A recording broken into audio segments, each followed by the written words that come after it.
दोस्तों, क्या आप शेयर मार्केट में ट्रेडिंग करते हैं और स्पेसिफिकली आप अपनी ट्रेडिंग इंट्राडे ट्रेडिंग करते हैं? तो आज का ये वीडियो आप लोगों के लिए है, क्योंकि अगर आप शेयर मार्केट में इंट्राडे ट्रेडिंग करते हैं और वहां पर आपको कोई भी इनकम होती है या कोई लॉस भी होता है, तो आपको ऐसे में अपनी इनकम टैक्स रिटर्न फाइल करने की जरूरत पड़ सकती है।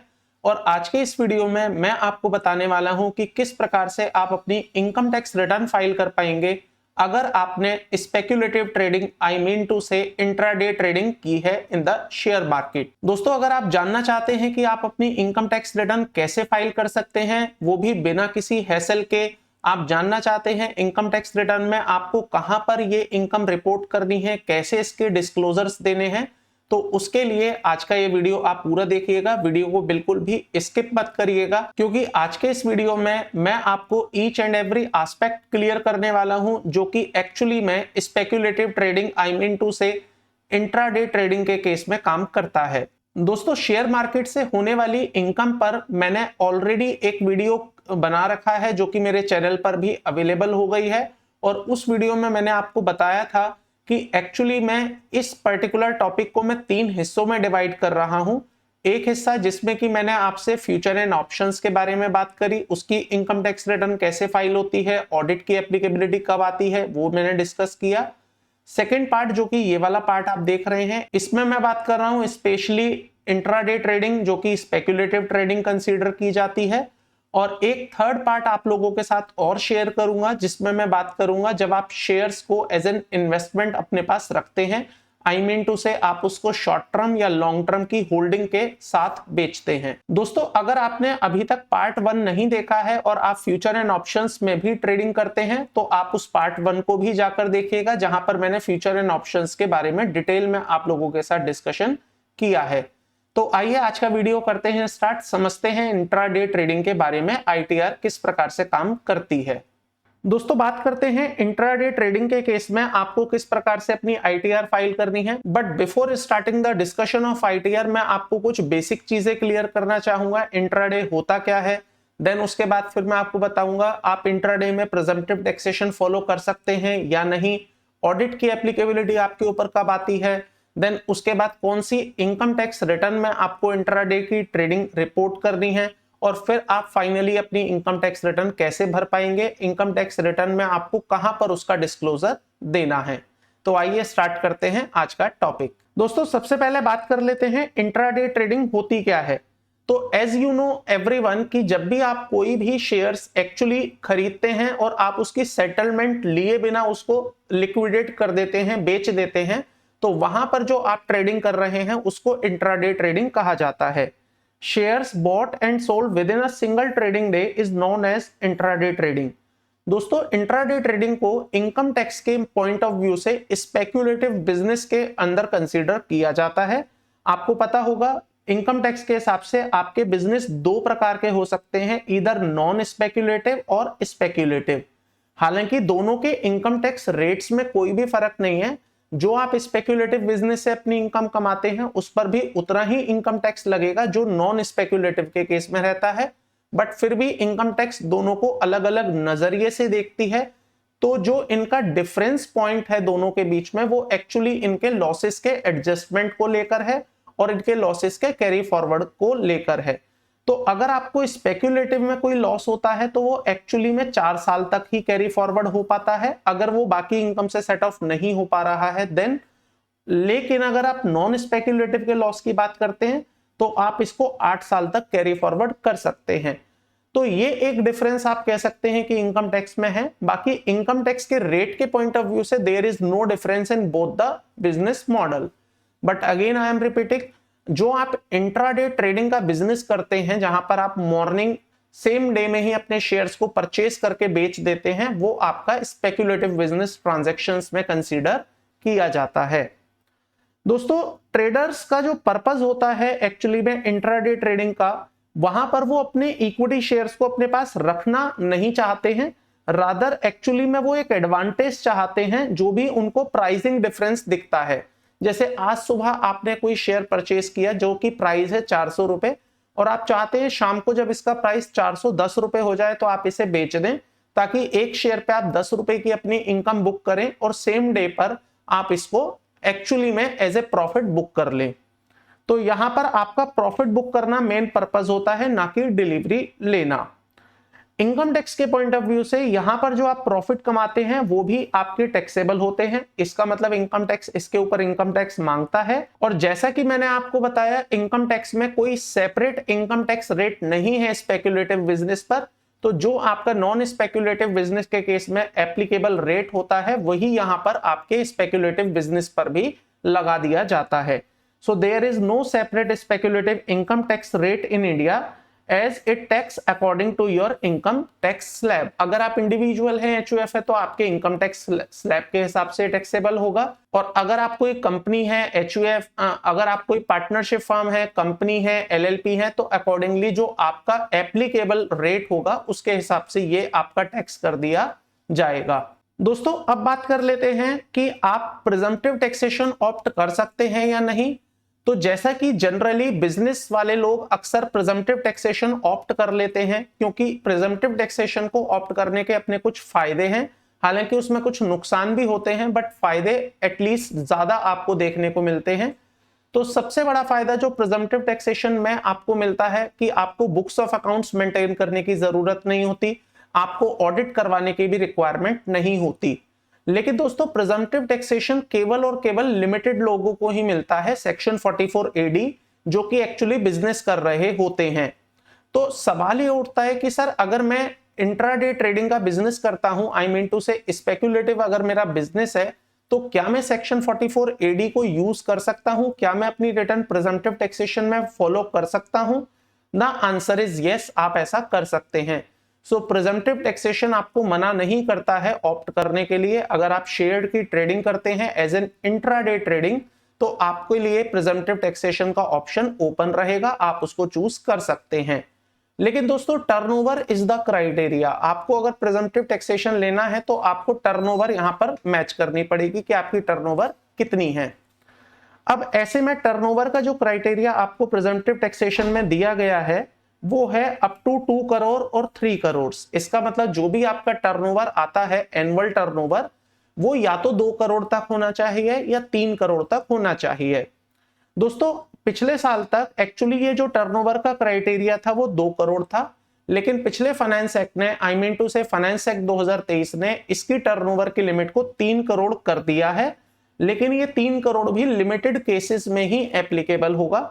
और इसके लिए कंडीशन ये है कि आपके बिजनेस में जो ट्रांजैक्शंस हैं वो डिजिटल होनी चाहिए। इसका मतलब आपकी पेमेंट और आपकी रिसीट दोनों ही डिजिटल होनी चाहिए। हालांकि 5% ऑफ द टोटल पेमेंट आप कैश में कर सकते हैं, 5% ऑफ द टोटल रिसीट आप अपनी कैश में ले सकते हैं।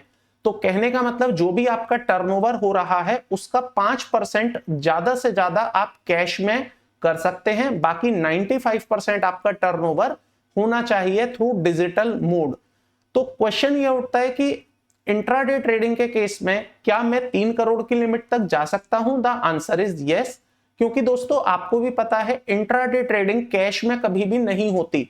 आप जब भी कोई ट्रेडिंग करते हैं तो उसकी सेटलमेंट हमेशा बैंकिंग मोड से ही होती है। तो ऐसे में मैं सीधे तौर पर कह सकता हूं कि अगर आपका टर्नओवर 3 करोड़ तक भी आता है इंट्राडे के केस में, तो आप प्रिजम्पटिव टैक्सेशन को इजीली ऑप्ट कर पाएंगे, आपको कोई इशू नहीं है। अब सवाल उठता है सर टर्नओवर का मतलब क्या होगा? तो मैं आज के इस वीडियो में थोड़ी देर बाद आपसे बात करूंगा टर्नओवर कैसे कैलकुलेट होगी अगर आप इंट्राडे बिजनेस कर रहे हैं, इंट्राडे ट्रेडिंग का आप बिजनेस कर रहे हैं। तो यहां पर मैंने बोला कि अगर आपका टर्नओवर 3 करोड़ तक भी रहेगा then you have an option कि आप प्रिजम्पटिव टैक्सेशन ऑप्ट कर सकते हैं, आई मीन टू से सेक्शन 44 AD आप ले सकते हैं।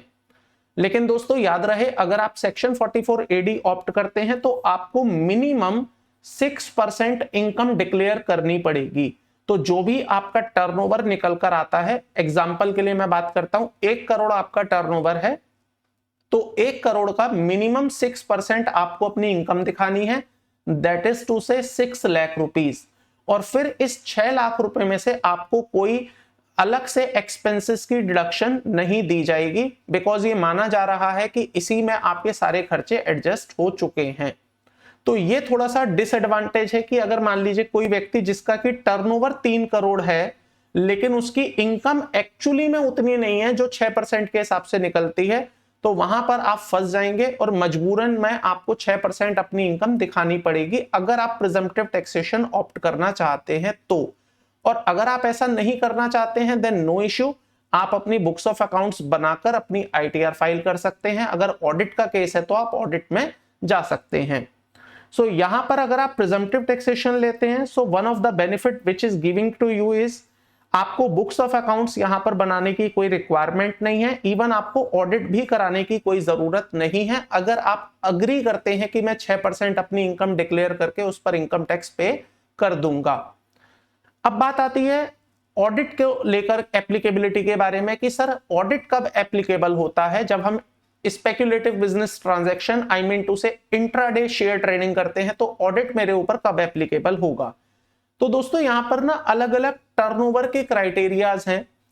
एक्चुअली में as per income tax act section 44AB आपके लिए ऑडिट एप्लीकेबिलिटी आती है अगर आपका टर्नओवर 1 करोड़ से ऊपर हो जाता है।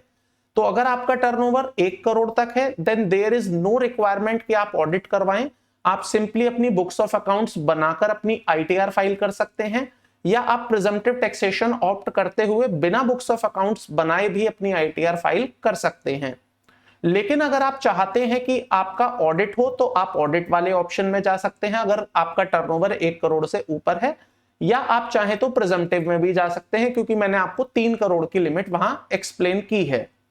तो सवाल उठता है कि सर ऑडिट आपके ऊपर एप्लीकेबल हो जाता है 1 करोड़ से ऊपर पर, लेकिन अगेन आपके पास ऑप्शन है कि आप बिना ऑडिट कराए भी प्रिजम्पटिव में जाकर ऑडिट से बच सकते हैं। तो मैंने यहां पर लिखा है कि अगर आपका टर्नओवर 1 करोड़ से लेस देन है तो इसका मतलब आपके ऊपर डेफिनेटली ऑडिट की एप्लीकेबिलिटी नहीं आएगी। चाहे कुछ भी कर लीजिए आपके ऊपर ऑडिट की एप्लीकेबिलिटी नहीं आएगी, सिर्फ एक सिनेरियो को छोड़कर।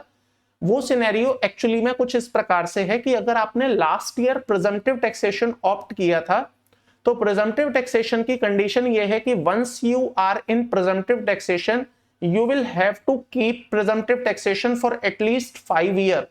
और अगर आप 5 साल तक प्रिजम्पटिव टैक्सेशन को फॉलो नहीं कर रहे हैं देन मैंडेटरी आपको ऑडिट करवाना पड़ जाएगा। तो मान लीजिए पिछले साल आपने अपना 44AD ऑप्ट किया था और इस साल आप नहीं चाहते हैं 44AD ऑप्ट करना क्योंकि आपको लगता है मेरा प्रॉफिट उतना नहीं है, कम है, तो मजबूरी में फिर आपको ऑडिट कराना पड़ेगा इवन दो कि आपका टर्नओवर 1 करोड़ से कम है। But in a general scenario उस एक्सेप्शन को छोड़ दिया जाए तो जनरल सिनेरियो में आपको 1 करोड़ से कम पे ऑडिट नहीं करवाना है। सो अगर टर्नओवर 1 करोड़ से कम है no audit shall be applicable whether you want to opt the section 44AD और नॉट। आप लेना चाहते हो तो भी, नहीं लेना चाहते हो तो भी आपको ऑडिट नहीं कराना है। बात करते हैं अगर मेरा टर्नओवर 1 करोड़ से ऊपर है लेकिन 2 या 3 करोड़ तक है, तो 3 करोड़ ले लेता हूं क्योंकि मैंने आपको 3 करोड़ की लिमिट एक्सप्लेन कर दी है। तो अगर मेरा टर्नओवर 1 करोड़ से तो ऊपर है लेकिन 3 करोड़ तक है देन अगेन आपको ऑडिट नहीं कराना है अगर आप सेक्शन 44AD ऑप्ट करते हैं तो। और सर अगर मैं सेक्शन 44AD ऑप्ट नहीं करता हूं तो उस केस में क्या होगा?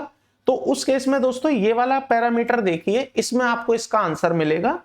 अगर आपका टर्नओवर 1 करोड़ से ऊपर है लेकिन 10 करोड़ तक है तो भी आप ऑडिट से बच जाएंगे, लेकिन उस केस में आपको एक कंडीशन पूरी करनी पड़ेगी और वो कंडीशन कुछ इस प्रकार से है कि जो भी आपकी टोटल पेमेंट है उसका 5% से ज्यादा आपकी कैश पेमेंट नहीं होनी चाहिए और जो भी आपकी टोटल रिसीट है उसका 5% से ज्यादा आपकी कैश रिसीट नहीं होनी चाहिए। अगर आप ये दोनों ही कंडीशन एक साथ पूरी कर देंगे तो आपके लिए ऑडिट की जो लिमिट है दैट इज टू से 1 करोड़ उसको इंक्रीज कर दिया जाएगा 10 करोड़ तक। तो कहने का मतलब ये कि अगर मान लीजिए आपका टर्नओवर मान लीजिए 2.5 करोड़ रुपए भी आता है और आप इस कंडीशन को पूरा कर देते हैं तो अगेन बिना प्रिजम्पटिव टैक्सेशन ऑप्ट किए भी आप ऑडिट से बच जाएंगे क्योंकि आपने इस कंडीशन को पूरा कर दिया।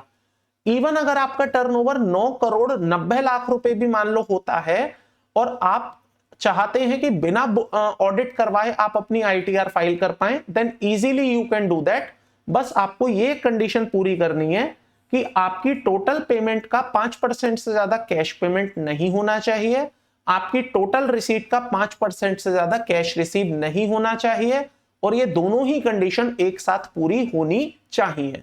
अगर ऐसा होता है then yes, up to 10 crore आपको ऑडिट करवाने की कोई रिक्वायरमेंट नहीं होगी। बात करते हैं दोस्तों, अगर आपका टर्नओवर 10 करोड़ से ऊपर हो जाता है देन इन दैट केस आप क्या करेंगे? द आंसर इज आपको अपना ऑडिट मैंडेटरी करवाना ही पड़ेगा। और अगर आपका टर्नओवर 10 करोड़ से ऊपर है तो डेफिनेटली आप प्रिजम्पटिव टैक्सेशन भी नहीं ले पाएंगे, बुक्स ऑफ अकाउंट्स तो डेफिनेटली बनाने ही है, साथ ही साथ आपको ऑडिट भी करवाना पड़ेगा। अब सवाल उठता है दोस्तों, इंट्राडे ट्रेडिंग में जो टर्नओवर आती है उसको हम कैलकुलेट कैसे करें? क्या ये टर्नओवर एक नॉर्मल बिजनेस की तरह से ही कैलकुलेट होगी या is there any different way? Definitely there is a different way to calculation of the turnover. जैसे कि मैंने F&O के केस में एक डिफरेंट वे से कैलकुलेट की थी, the same way is applicable in intraday trading also, जहां पर टर्नओवर कैलकुलेट की जाती है based on the absolute sum of the profit and losses.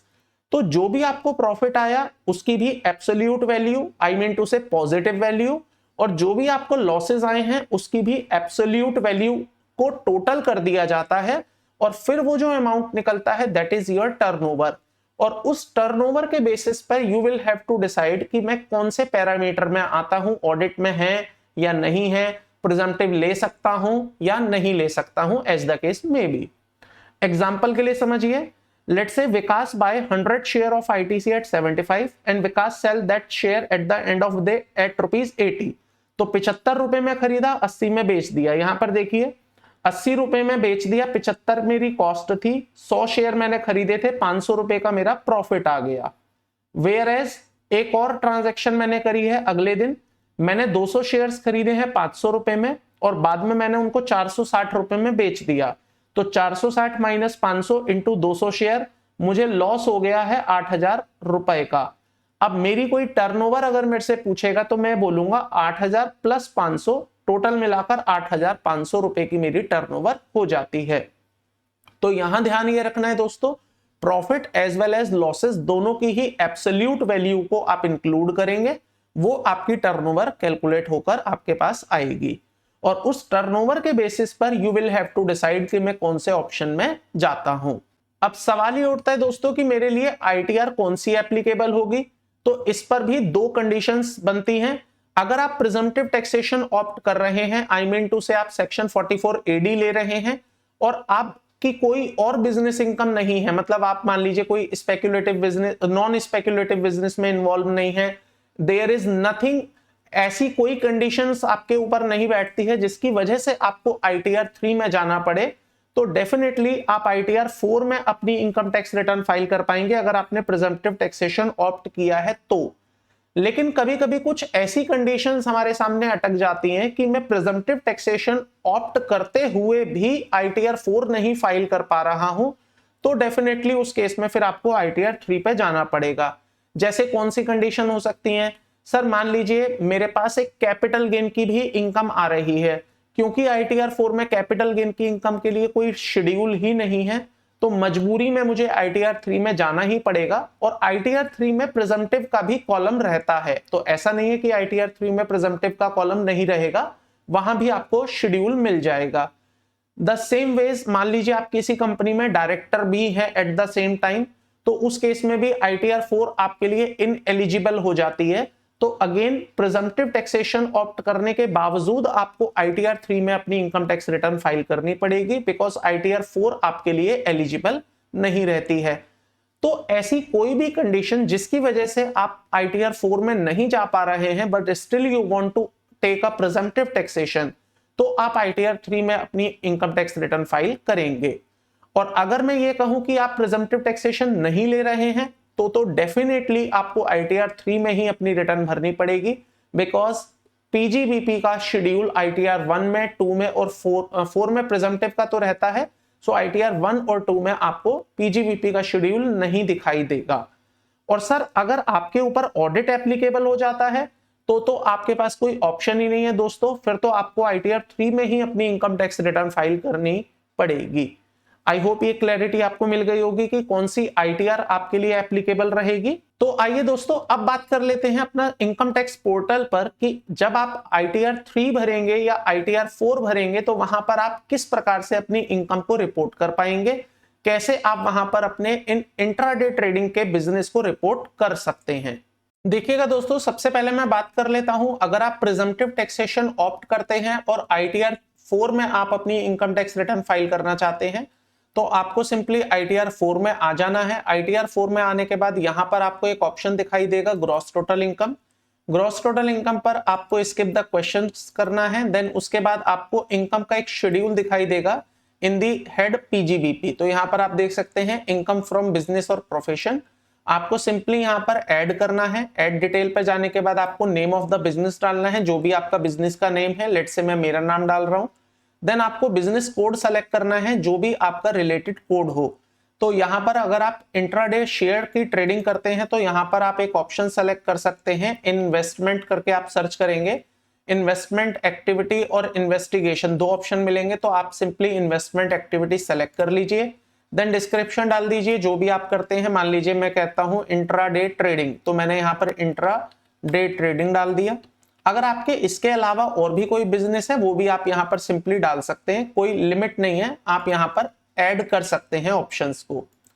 Then दोस्तों इसके नीचे फिर यहां पर आपको ग्रॉस टोटल टर्नओवर बतानी है, जिसमें 3 ऑप्शंस हैं, अकाउंट पे चेक के थ्रू, रिसीट इन कैश और any other mode.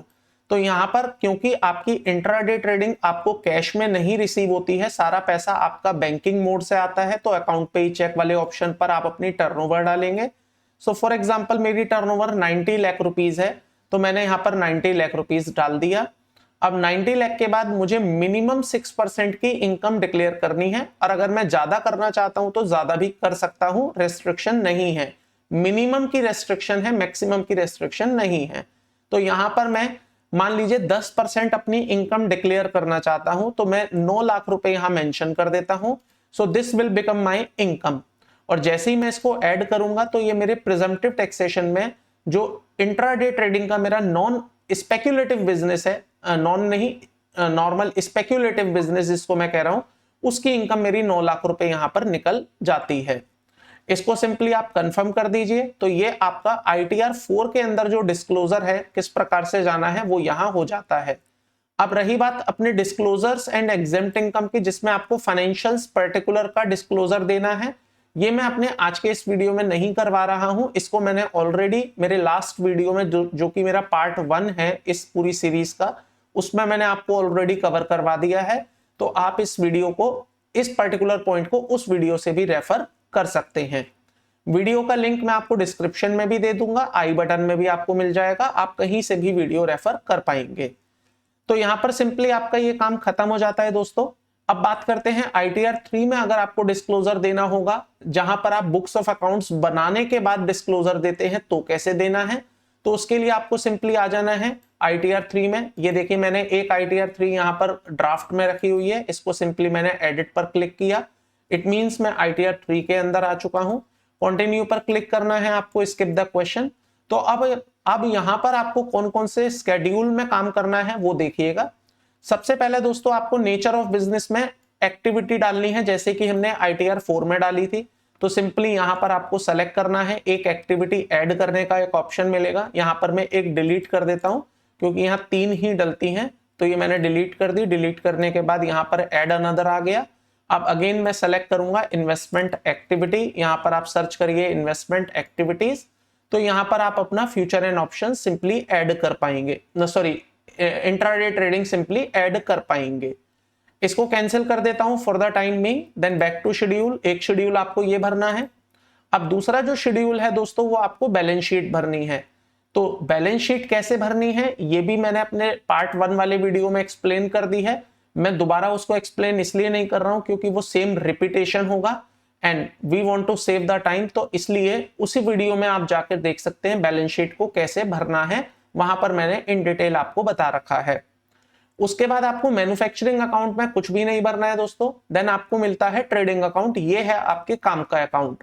Trading account में आप सिंपली जब क्लिक करेंगे तो क्लिक करने के बाद आप शेड्यूल के अंदर आ चुके होंगे। यहां पर आपको मिलेगा पॉइंट नंबर 12। ये है एक्चुअली में आपके काम का पॉइंट अगर आप इंट्राडे ट्रेडिंग करते हैं, आई मीन टू से स्पेक्युलेटिव बिजनेस की ट्रेडिंग। तो दोस्तों पॉइंट नंबर 12 में जब आप क्लिक करेंगे, क्लिक करने के बाद आपको यहां पर 2 पॉइंट मिलेंगे, 12A एंड 12B। अब आपको सिंपली क्या करना है, 12A में आपको अपनी इंट्राडे ट्रेडिंग की टर्नओवर मेंशन करनी है, जो टर्नओवर आपने एक्चुअली में कैलकुलेट की है बाय अप्लाइंग द फॉर्मूला, जो मैंने आपको टर्नओवर कैलकुलेट करने का फॉर्मूला बताया था। तो वो टर्नओवर आप यहां पर मेंशन करिए। मान लीजिए आपका वो टर्नओवर निकल के आता है, लेट्स से 90 लाख रुपीस का मेरा टर्नओवर है एग्जांपल के लिए। देन उसमें से फिर आपको बतानी है आपकी इनकम कितनी है। अब इंटरेस्टिंगली यहां पर आपको खर्चे नहीं बताने हैं, मेरे खर्चे कितने हैं।